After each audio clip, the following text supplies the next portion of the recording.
Hi, I'm Noah, and today I'm going to tell you about how you can learn Java. There are lots of different ways to learn Java programming language, and you should basically choose one depending on how much time you have, what your schedule is, and how serious you are about learning it. One way to learn Java is by taking a course at your local college.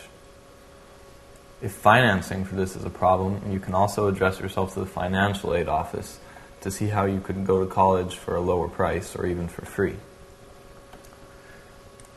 If you want to just be using your own time and learn whenever you want, you could also buy a book on Java, like Java: An Introduction to Computer Science and Programming, 3rd edition, by Walter Savage. Another similar way to learn is by using the Java tutorials available from Sun Microsystems website. These can be very useful, but if you don't have any programming knowledge and experience at all, then they might be a bit difficult and confusing. Finally, the fourth way to learn is by registering for a course with Sun Microsystems.